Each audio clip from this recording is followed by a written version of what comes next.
A justificativa para essa criação é que o serviço público era ruim e que essa gerenciada, o hospital, por exemplo, ou a educação, as escolas gerenciadas por entidades privadas, elas teriam uma eficiência que o serviço público não daria. Essas organizações sociais são entidades privadas, mas sem fins lucrativos. Isso na teoria. Todo esse arcabouço de justificativa, com o passar do tempo, logo, já no início, se verificou uma falácia. A eficiência e a rapidez no atendimento ao usuário não se preconizou. Na verdade, continuam as filas de horas para serem atendidos e meses para marcar exames, né? Então, da parte do usuário, nada melhorou. Elas são regidas por um regime que facilita, por falta de fiscalização e de transparência, facilita o desvio de dinheiro público.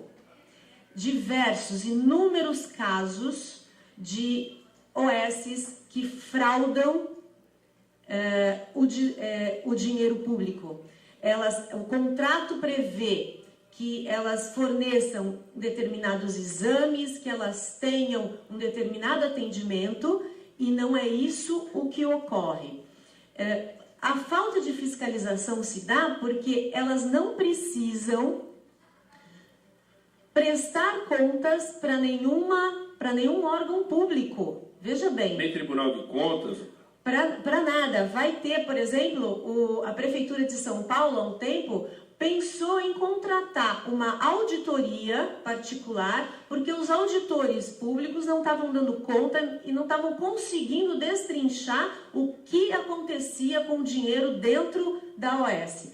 O presidente do Tribunal de Contas do Estado, em 2010, 2011, ele declarou que as OS são uma caixa preta. É impossível rastrear o caminho do dinheiro. Primeiro que elas não precisam de licitação para comprar material. Elas não têm que prestar contas detalhadamente para nenhum órgão público. Apenas para um conselho de administração que vai ser formado de acordo com o que a OS quer que seja formada.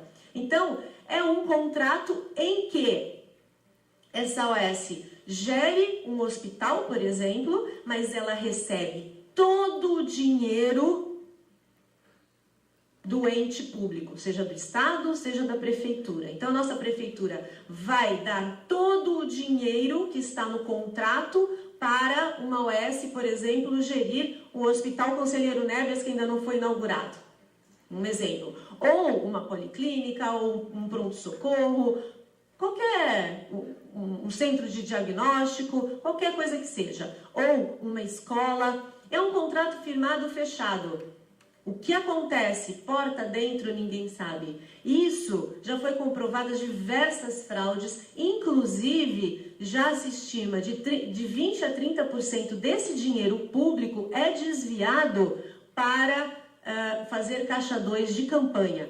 Então não é à toa que diversos vereadores, o prefeito, estão todos muito imbuídos em passar essa questão da organização social. Ela é prejudicial ao usuário, é prejudicial a toda a população, a todos nós que pagamos impostos, a todos nós que somos contra a corrupção, né? Recentemente a gente vê muito no Face, né? Todo mundo é contra a corrupção. Então todo mundo tem que estar esclarecido o que é que vai acontecer com a SOS na medida em que não existe transparência e nem fiscalização.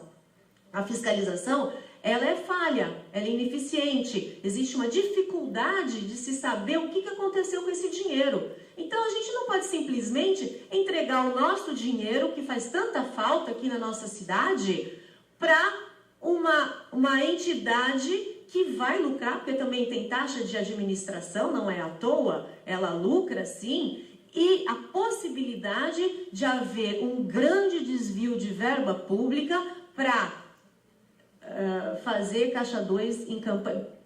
Na verdade, encher o bolso do empresário, do dono e também dos políticos que estão ali de plantão para fazer aquilo lá valer. Então não é à toa que nós estamos, desde quinta-feira, desde segunda-feira passada, na primeira votação, ocupamos a Câmara com diversas pessoas da população, conselheiros, servidores públicos, porque os servidores públicos serão muito penalizados. Na verdade, Magalhães, são muitos pontos prejudiciais, muitos. E o dito benefício não existe. Porque a administração sempre alega o seguinte: ela tem uma dificuldade com o aumento dos serviços, por exemplo, isso, vai entrar o hospital, como você deu o exemplo do hospital da Conselheiro Neves. Quando entrar esse hospital em funcionamento, tem que contratar mais um grande número de funcionários para lá. E a prefeitura já está no limite de pagamento de pessoal dentro da lei de responsabilidade fiscal. Ela não pode ter mais gasto em folha de pagamento, já está no limite de 54%. Então ele fala, como eu não posso ter, uma forma eu terceirizo o serviço, porque aí o serviço acontece e o povo vai ter o serviço e não vou me prejudicar na lei de responsabilidade fiscal. Entra como um serviço para a prefeitura. Agora, pelo que você está me falando, não é simplesmente a questão do pessoal, porque é o gerenciamento integral do hospital, então, inclusive, a compra de materiais, a compra de tudo, que fica sem um controle da administração. Ou seja, por exemplo, o prefeito vai falar, para administrar esse hospital eu tenho aí 500 mil reais por mês. Quem topa? Aí vem uma OS e fala, eu topo. E aí ela fala, não, 500 mil, vou fazer isso. Se ela fizer menos, ninguém fiscaliza. Se ela puser, ela fala que vai gastar 200 rolos de esparadrapo. Se ela comprar 100, também ninguém fiscaliza. É isso mesmo. É assim? É assim mas ninguém mesmo. Fiscaliza? E, na verdade, existe, quer dizer, a auditoria, mas ela é isso que eu coloquei, a dificuldade de rastrear esse dinheiro. Porque você compra o material, você compra aquilo, porque isso daí, um hospital é muito complexo. Você imagina, vai desde esparadrapo, desde uma vassoura, um balde, um material de limpeza, né? E a gente sabe como funcionam essas coisas, né? Nota fiscal, não precisa ir a leilão, pregão, não precisa comprar em pregão. Então, já foi avaliado que material comprado através em hospitais gerenciados por OS, hospitais aqui do estado de São Paulo que eu estou falando, os materiais chegam a custar 500% a mais do que se você comprasse num pregão, né? Um hospital que não é gerenciado por um OS. Então, existe o pagamento muito além do valor, 500% é muita coisa, né? Então, é um dinheiro nosso que está indo para o rabo, quer dizer, está indo para o bolso de alguém, né? De alguns.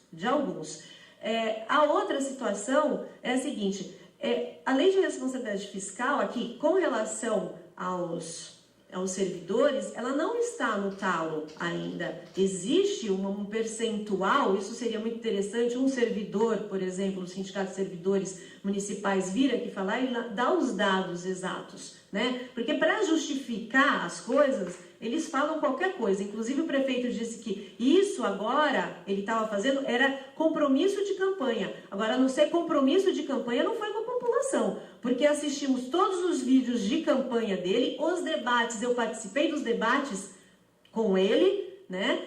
O debate exclusivo que teve no Sindicato dos Metalúrgicos para os servidores municipais, não está na internet, no YouTube, todos eles estão no YouTube, né? É fácil, e não existe compromisso do prefeito, do candidato até então, né, de terceirizar os serviços, né? Isso vai ser acho que é compromisso com os empresários, porque com a população não é, né? E com servidores também não é. Porque os servidores, a terceirização, isso é a terceirização do serviço público, né? Os servidores serão extremamente prejudicados. Existe um artigo no projeto em que os servidores podem ser emprestados para essa OS.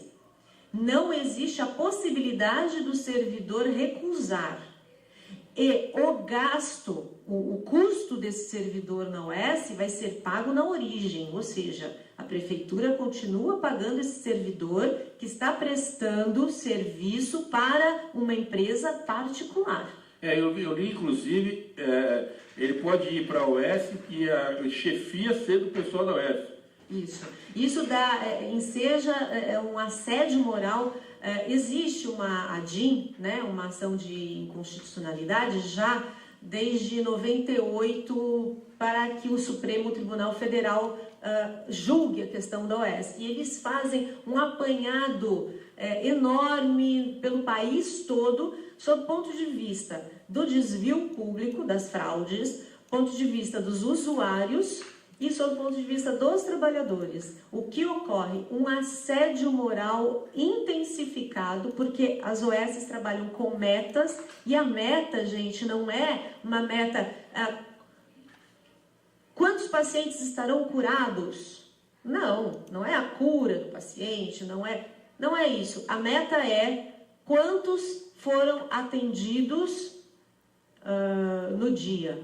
Então, tem que se atender 140 pessoas no dia. Essa é a meta. Então, você não vai ter uma consulta que possa durar 15 minutos. Vai ser 5 minutos. Como agora a gente viu no Fantástico. É só vocês... 15 segundos. Foi muito bom. 15 muito segundos. Pertinente. Calhou essa matéria do Fantástico, explicando como funciona as organizações sociais e as cooperativas, que também são... um modelo, tudo é um modelo, são modelos para enganar. Ela entra, são 15 segundos, ele nem olha e ele tem meta ali para cumprir. E trabalha, se não cumprir a meta, não ganha menos, né? E o servidor público, o assédio moral, inclusive com o servidor público, é enorme. As chefias vão para cima dos trabalhadores, mas com relação ao cumprimento de meta, não a qualidade do serviço. Eu quero que fique bem claro isso. Isso é uma maneira do PSDB governar. Está no DNA do PSDB terceirizar e privatizar. Eles desestatizaram já o Estado, sucatearam primeiro, venderam tudo a preço irrisório, veja o Banespa, todas as companhias, né? A preço irrisório, sanearam e venderam. E agora essas empresas estão na mão privada, tendo lucros exorbitantes. Então, é da lógica. Não é surpresa, Magalhães, para mim, que isso ocorra. Tanto que nos debates, num deles, a gente focou muito essa questão do conselheiro Nebias, que nós queremos um hospital SUS inteiramente público. Inteiramente público, e SUS e com servidores públicos. E tanto pressionamos que ele acabou falando, como candidato, que sim, que ia ser público, tá? Jamais ele falou que ia terceirizar. E agora vem a terceirização, né? O servidor público, pode perguntar, o servidor público também é muito prejudicado. Eu tenho duas situações de colocar. Primeiro, a ideia de cooperativa é algo extremamente interessante. Todo serviço de cooperativa é muito interessante, desde que seja realmente efetivado, né? Porque a ideia da cooperativa, você reúne um grupo de pessoas com o mesmo objetivo, todos vão trabalhar, no que for arrecadado pelo trabalho, você tira lá um percentual, 7%, 8% para a administração daquilo, né? E o dinheiro que tiver, o restante você divide entre todos os cooperados, e se houver sobras no final do ano, você divide para todos eles. Só que nós estamos no Brasil, e o que a gente vê de cooperativa é que quem assume a administração, eles criam mecanismos durante o ano de despesas, como cursos fictícios, como viagens superfaturadas e de treinamentos, enfim, jogam tudo aquilo como despesa, e aí no final, quanto que foi a sobra para dividir? Não sobrou nada para todo mundo. Então, São Vicente é um exemplo, você tem o GEPOM, é uma cooperativa, que o GEPOM é aqueles meninos lá que trabalham, e aí a pessoa entra na cooperativa que ele fala, não, pô, legal, vou entrar na cooperativa, porque a cooperativa paga mais, porque afinal de contas o serviço vai ser dividido, o dinheiro, não tem os impostos, né? Não tem os impostos, porque eu sou cooperado, então pô, vou ganhar mais. E se ganha mais, o cara paga lá, vai, em vez de R$1.000, paga 1.100. Pô, estou ganhando mais. Só que o cooperado não tem férias, o cooperado não tem 13º, o cooperado não tem fundo de garantia, porque ele é um cooperado, ele é sócio da empresa. E a hora que a empresa manda ele embora, ou ele cai fora da cooperativa, ele recebe lá a cota, o valor da cota, que ele teoricamente pagou para entrar na cooperativa. Então esse é o resumo do que é uma cooperativa. Então a pessoa entra acreditando que ela vai até ganhar um pouco mais, mas ela acaba sendo levada por quem está na administração. E São Vicente é um exemplo que tem lá uma OCIP, né, que é uma organização social, que ela controla diversas cooperativas que trabalham para a prefeitura. Então, o que eu vejo aqui, por exemplo, o que eu acho que é o importante, a gente fica às vezes dando como exemplo o hospital, e aí dá a impressão de que a ideia é ter uma OS, uma organização social, para cuidar do hospital, mas não é. De repente, pode ter uma OS para cuidar do Coliseu, pode ter uma OS para cuidar dos esportes, pode ser criado das escolas, pode ser criado isso. Então, várias OS, pode se fracionar a administração pública. Claro, esse projeto que está sendo votado, ele não especifica que é para a saúde ou que é para a educação, que área vai ser terceirizada. Ele dá a possibilidade da prefeitura terceirizar qualquer serviço. Ele não tem uma restrição, não, aqui a saúde não vai ser terceirizada, não. Você pode terceirizar uma escola, o centro de cultura, pode terceirizar um hospital. Eu lembro quando assumiram o Coliseu, na época eu estava na prefeitura, mas não quando assumiu, porque depois levaram 10 anos para fazer a reforma, 30 milhões, aquela história toda, né? Mas depois fechou para reformar de novo. E aí o prefeito não pode falar nada, porque o ex-prefeito agora é do partido dele, então ele tem que ficar quieto e não pode falar nada, né? E o outro ex-prefeito, que foi quem começou a obra, é o que é dono do PAC lá agora, do dinheirinho do PAC, então fica todo mundo quieto, né? Tem que ficar todo mundo na maciota. Fica tudo junto, né? Então, voltando ao assunto, eu lembro que os amigos meus da Secretaria de Cultura falaram, pô, Magalhães, não dá. Os caras têm lá o Teatro Municipal, Rosinha, não sei o quê. Não aumentou o número de funcionários, tem que tomar conta do Coliseu também. Então, realmente, não aumentou a receita da Secretaria de Cultura. É a mesma receita, e aumentou o patrimônio para administrar. Então, fica difícil. Então, eu vejo assim, porque eu já ouvi que essas coisas que eu acho que o povo tem que se levantar também, de que existe a intenção de se criar uma fundação para o Coliseu, como existe para a Fundação Pinacoteca. Né? De repente a família Santini que vai pegar também o Coliseu. Então, eu tenho medo dessas coisas acontecerem, porque, são nossas, essas coisas são nossas, eu sou santista, sabe? Eu sou meio dono desse negócio. É a entrega do patrimônio. Eu sou meio dono disso, eu sou meio nojento. Eu falo, como um troço meu o cara vai entregar para os outros? Assim? Não, já entregaram a cidade para as grandes corporações, né? Para as construtoras. Já entregaram a cidade. Esse é um absurdo, né, que fizeram com Santos e que tem a ver com todos esses governos que você já citou. Né? Quando possibilitou o aumento do gabarito, quer dizer, o aumento da altura, né? Para todo mundo entender, o aumento da altura que se pode construir um prédio, isso não era pensando no bem da população, com certeza. Não é pensando no lixo que tem que ser recolhido, no saneamento básico, já pensou? Né? Aquela tubulação toda que é antiga. Não se pensou em nada disso, não é benefício da população. Outro dia eu trouxe aqui o vereador Cacá e o Frederico Caralglan, que foi secretário de obras e tal, trouxe os dois. E aí eu falei para eles a mesma pergunta que eu fiz há alguns anos, quando começaram a construção do chamo de Playmobil, mas não é Playmobil, é que eu peguei a mania de chamar aquele, o Aquaplay. Eu chamo de Playmobil, porque parece Playmobil, os caras foram colocando lá, né? Amigo, ali tem 1.500 apartamentos. Se 10% receber visita no sábado à noite, para o carro aonde?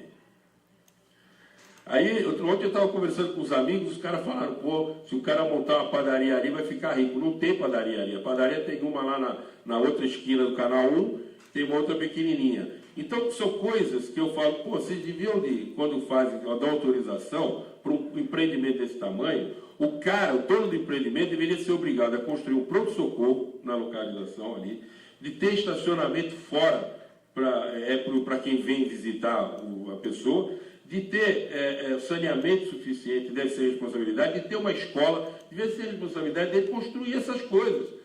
Porque são tem um monte de gente que vai para ali, e dali, primeiro é o seguinte, atrás é o morro, então os caras não tem para correr para trás, vai ter que correr para frente mesmo. Para onde? Eu estou querendo ver aquilo funcionar. Eu moro na Pompeia, tem 8 prédios sendo construídos. Isso, é ponta da praia. Com 40 andares cada prédio daquele lá. Uhum. Né? Eu não vi uma obra de saneamento sendo feita na Pompeia. Uma. Então, aonde isso beneficia a população santista? Nós vamos colocar o VRT não beneficia. Agora. Não. E com o aumento do valor do imóvel, tudo, que a gente vê que o trabalhador mesmo, não aquele que vive de especulação, ele tem que sair daqui e vai para Praia Grande, vai para São Vicente, é expulsão, êxodo dos trabalhadores de Santos, para transformar Santos numa Manhattan. Só que agora o prefeito, né,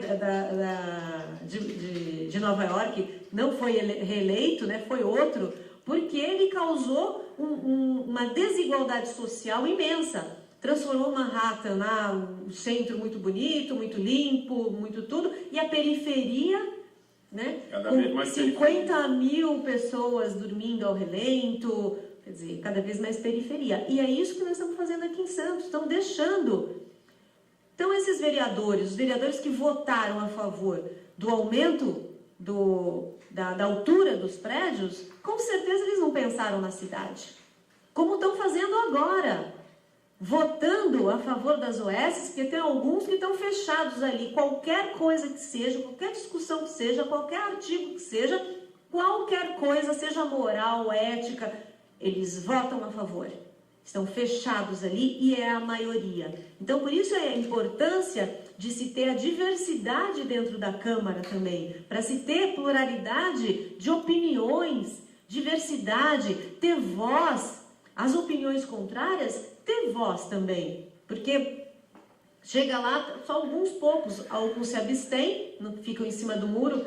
Então, eu quero voltar só ao prejuízo, só uma coisa, o prejuízo que os trabalhadores e servidores públicos terão com isso. Primeiro, se tudo começa a ser terceirizado, não precisa mais de concurso público. Essa é uma maneira de ir abafando o serviço público, de verdade. Vão aposentando, vão morrendo, você vai diminuir. Exato.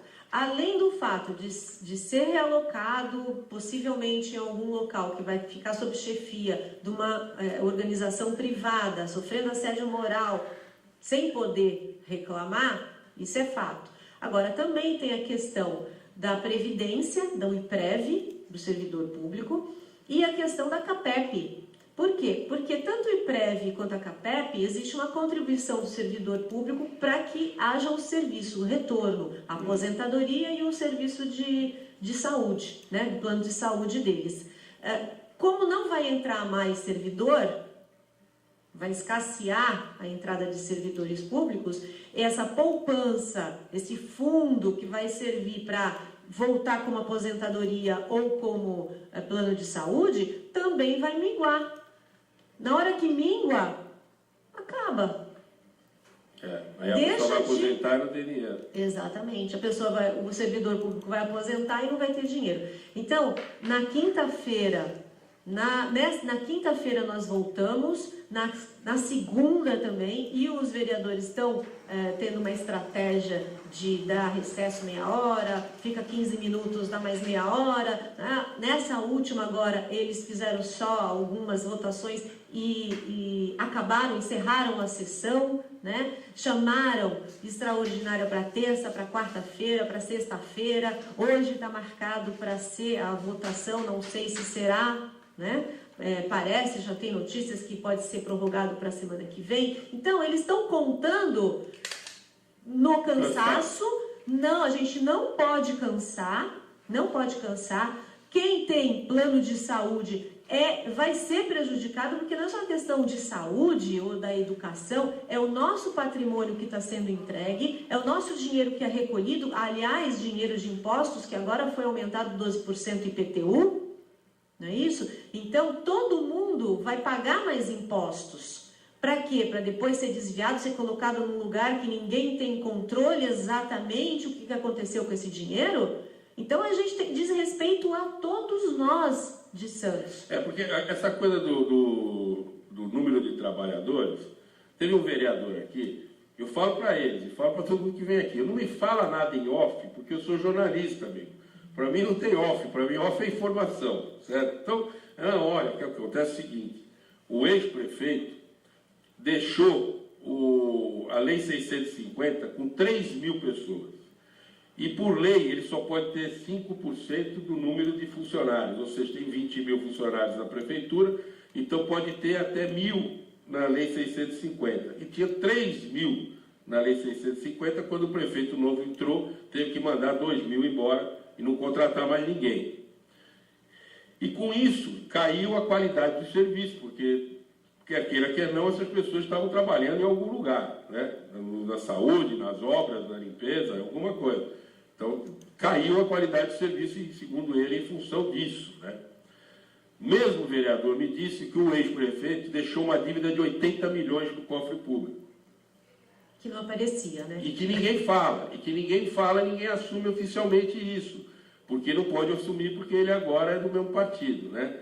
Então, eu quero, juro para você, Eneida, eu não estou aqui para bater no prefeito, eu não estou aqui para... Eu bato no PT, bato em quem estiver errado. Eu estou aqui porque eu gostaria de ver transparência, verdade. Eu gostaria que as pessoas olhassem nos olhos da gente, dos cidadãos, né? Não é ficar fazendo esses eventos de fim de semana e tal, vai lá, viva o bairro, isso parece coisa do Gugu para mim, viva o bairro. Não, para mim não é isso. Eu acho que tem que chegar e falar, gente, é o seguinte, tem um buraco aqui, o cara é meu parceiro, ele errou no passado, mas nós vamos acertar agora, vamos arrumar. Por ser honesto, cara, todo mundo podia ser honesto. Aí o povo chega e fala, vamos junto, estamos juntos. A imprensa, vamos junto, vamos falar bem, vamos incentivar. Agora fica nesse negócio, parará, né? Porque aconteceu. Fizeram um troço lá do túnel para o Guarujá, 270 casas iam ser destruídas. Os vereadores estavam proibidos de dar entrevista, não podiam tocar no assunto, não sei o quê. O Zequinha foi lá ficar a favor da população, cortaram até o funcionário do gabinete dele. Não pagaram o que deviam para o cara. Aí, a pressão popular foi grande, o prefeito mudou de opinião, aí todos os vereadores aparecem e falam, nós também. Pô, tu estava do outro lado até agora tu voltou? Tá bom, vocês previram o erro e voltaram. VLT.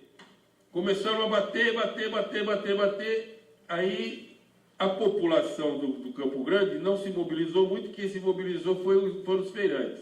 Ia tirar a feira. Eles brigaram, vieram aqui, falaram um monte, não sei o quê, o prefeito, não vou mexer com as feiras, porque os caras começaram a falar, prefeito, na hora de pedir voto na eleição, vocês vão ir na feira. Aí todos os políticos... Aí quando o prefeito falou, não, tá bom, então nós não vamos votar a feira. Aí todos os vereadores falaram, não, eu fui no Ministério Público, tem 2 listas assinadas no Ministério Público, as 2 com 15 nomes. Uma a favor de manter a feira e a outra para tirar a feira. Com 15 nomes. Eu falei, 15 e 15 são 30, tem 30 vereadores, aumentou o número de vereadores. Não, tem gente assinando em duplicado, foi o que o Marcos Negócio falou aqui. Tem cara que assinou as 2 listas, por causa da pressão dos feirantes. Aí o prefeito voltou com a feira para Francisco Glicério, aí todo mundo, viu? Eu sempre fui a favor dos feirantes, viu? Foram até no jantar dos feirantes no domingo. Foram lá, tiraram fotos, não sei o que e tal. Aí tira todo mundo. Então essas coisas, vamos ser claro antes, vamos debater antes de botar coisa em votação. Esse assunto é um assunto seríssimo, mas não é para fazer... Eu falei isso para o Nagal aqui na semana passada. Fazer audiência pública às 10 horas da manhã, 3 horas da tarde, vocês não querem que o povo vá lá? Faz audiência pública à noite e faz num lugar. Por exemplo, vai discutir o VLT, faz dentro da Sociedade de Melhoramento do Campo Grande. né? Faz audiência pública junto do público. Vocês querem fazer um negócio para ninguém ir. Então eu não estou aqui para bater em ninguém, para brigar com ninguém. Eu quero transparência, gente. Eu acho que o povo merece isso.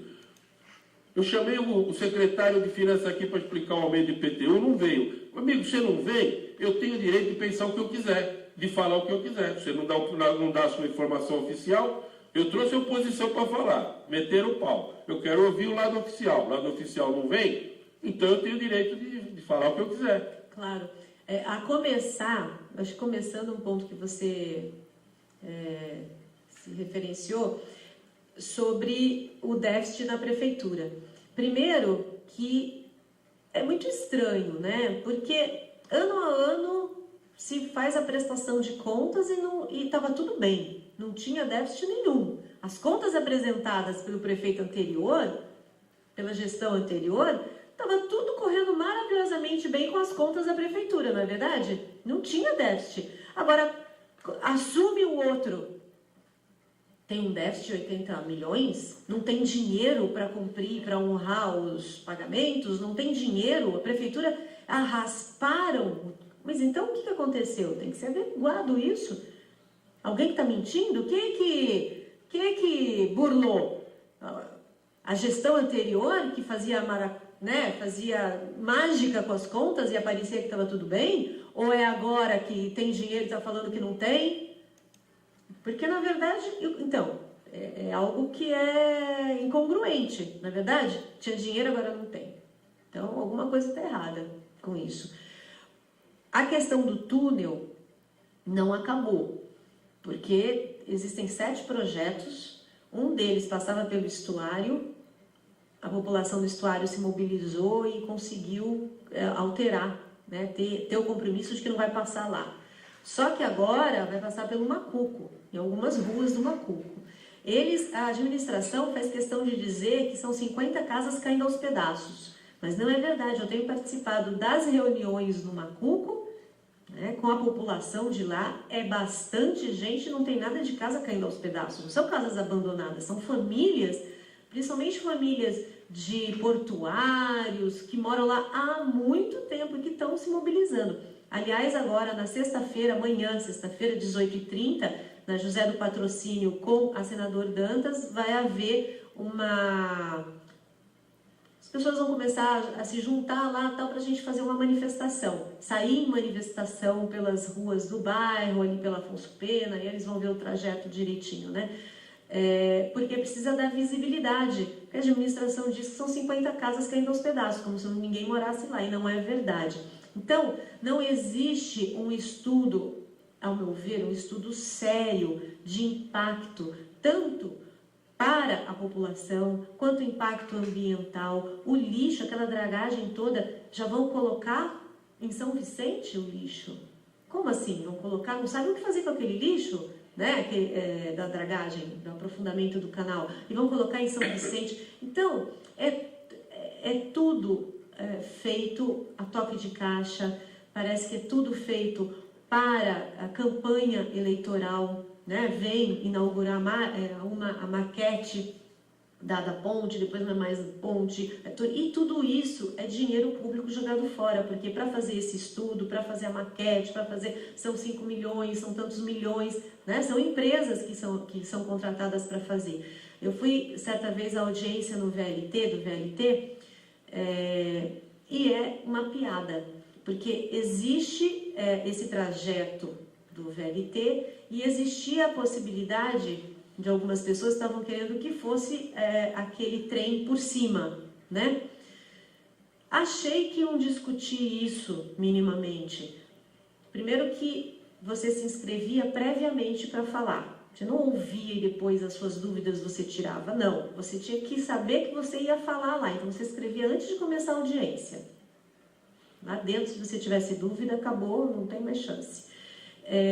E aí, quando foi abordada essa questão do monorail por cima, se não seria melhor do que por baixo, tal, pelo chão, o engenheiro falou, olha, nós fizemos o estudo do monorail e não é viável, então nós descartamos. desse jeito. É assim a audiência pública? É assim que se esclarece a população? É assim que se diz que esse projeto é melhor que aquele? Não, você está lá só para referendar a população, na verdade está ali para referendar algo que já vem pronto e já vem decidido.